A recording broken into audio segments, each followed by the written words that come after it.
Hi guys, welcome to study house. तो आज हम बात करेंगे CQV वायरस के बारे में कि ये वायरस एक्चुअली में है क्या, जो अभी रिसेंटली काफ़ी ज़्यादा न्यूज़ में है।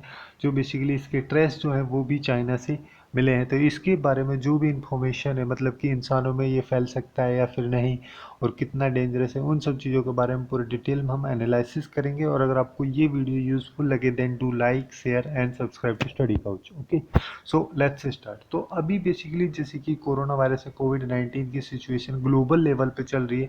अगर ग्लोबल लेवल पे हम बात करें तो एज ऑफ 29 सितंबर 2020 33.6 मिलियन जो कोरोना वायरस है उसके केसेस हैं, जिसमें कि बेसिकली 1 मिलियन लोगों की डेथ हो चुकी है।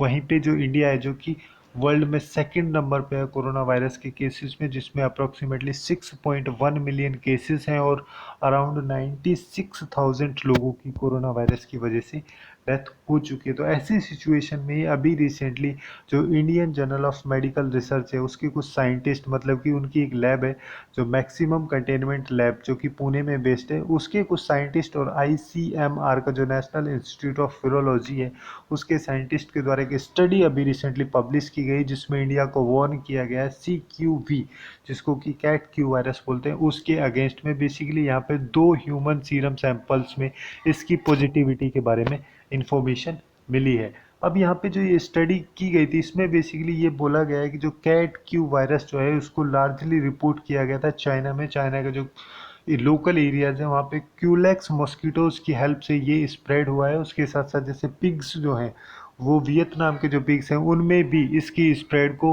रिपोर्ट किया गया है। तो ये स्टडी बेसिकली जो की गई थी, इसमें 1020 ह्यूमन सीरम्स के सैंपल्स लिए गए थे काफ़ी सारे एरिया से। ये सारे सैंपल्स 2014 से 17 के बीच के पीरियड में कलेक्ट किए गए थे। जैसे कि कई सारे एरियाज, जैसे कर्नाटक जो है वहाँ से 800 प्लस सैंपल्स लिए गए थे। उसके बाद महाराष्ट्र जो है वहाँ से ये 116 सैंपल, केरला से 51, मध्य प्रदेश से 20 और गुजरात से 27।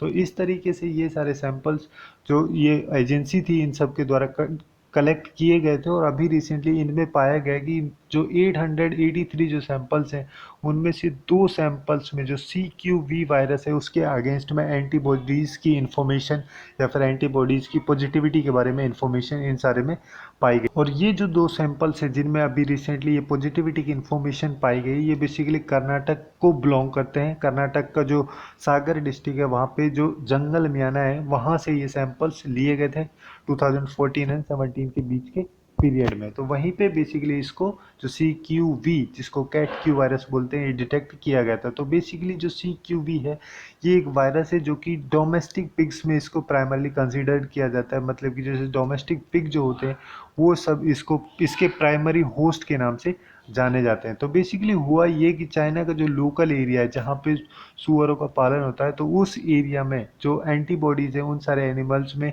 इस जो CQV वायरस जो है इसके अगेंस्ट में एंटीबॉडीज डिटेक्ट की गई थी। तो इस वजह से यहाँ पे ये इन्फॉर्मेशन पता चली कि वहाँ चाइना में जो एरिया है, लोकल एरिया जो है, वहाँ पे जो कैट क्यू वायरस है एक नेचुरल साइकिल की तरह फ्लो करता है। और ये जो है बेसिकली कैट क्यू वायरस, ये पिग्स के थ्रू तो स्प्रेड होने की कैपेबिलिटी रखता ही है, बट उसके थ्रू अदर एनिमल्स में भी स्प्रेड हो जाता है, जैसे मस्कीटोज के हेल्प से। तो बेसिकली जैसे कि अभी आप सब लोगों को पता है कि मस्कीटोज की हेल्प से ये स्प्रेड होता है, तो ह्यूमन स्पीस की वजह से इन्फेक्टेड हो सकते हैं। इसी वजह से जो ये स्टडी पब्लिश की गई थी, इसमें इंडिया के लिए काफ़ी ज़्यादा वार्निंग सिचुएशन दी गई थी। यहाँ पे बोला गया था कि ये काफ़ी पॉसिबल डिजीज़ है जो कि पोटेंशियल थ्रेट क्रिएट कर सकता है इंडिया के लिए। क्यों कर सकता है? क्योंकि इंडिया में होता क्या है कि जैसे प्राइमरली होस्ट इसका क्या है, पिग्स है। ओके, और इंडिया में पिग्स की जो अमाउंट है वो काफ़ी ज़्यादा है, तो मतलब इसका होस्ट भी काफ़ी है। और जो जंगल में आना है वहाँ पे भी इसकी पोटेंशियल को सिग्निफाई किया गया है, जो 2 सैंपल्स में इसकी पॉजिटिविटी के बारे में इंफॉर्मेशन मिली थी। तो इस वजह से जो ये CQV है, जो कि एक ऑर्थोबुना वायरस कैटेगरी का एक वायरस है, ये काफ़ी ज़्यादा पोटेंशियल थ्रेट क्रिएट कर सकता है इंडिया के लिए। अब ये जो ऑर्थोबुना वायरस जो है, इसमें बेसिकली कई सारे टाइप के सीरो ग्रुप्स के वायरसेस कंसिडर किए जाते हैं, जिसमें से एक है कैट क्यू वायरस। इसमें टोटल 170 वायरस रिकॉग्नाइज किए जाते हैं इस जीनस में।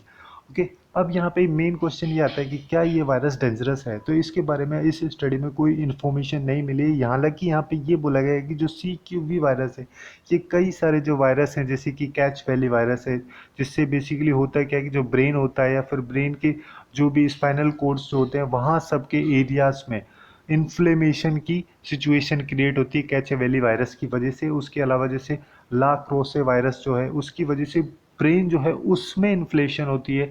उसके अलावा एक है जेम्स टाउन कैनियन वायरस और एक है गोरा वायरस। तो ये सारे जो वायरस हैं ये बेसिकली जैसे गोरा वायरस जो है वो फेब्राइल इलनेस क्रिएट करता है, मतलब फीवर वगैरह की सिचुएशन क्रिएट करता है। तो इस टाइप के जो वायरस हैं इन सब कैटेगरीज में ही जो CQV वायरस है वो आता है। तो इसकी डेंजरस के बारे में बेसिकली इतना ही इंफॉर्मेशन दिया गया है। तो यही थी कुछ इंपॉर्टेंट इन्फॉर्मेशन जो CQV है जिसको कैट क्यू वायरस बोलते हैं उसके बारे में और उसके स्प्रेड के बारे में। सो आज के लिए बस इतना ही। Hopefully you guys find it useful and if you find it useful then do like share and subscribe to study couch. Thanks for watching and have a good day.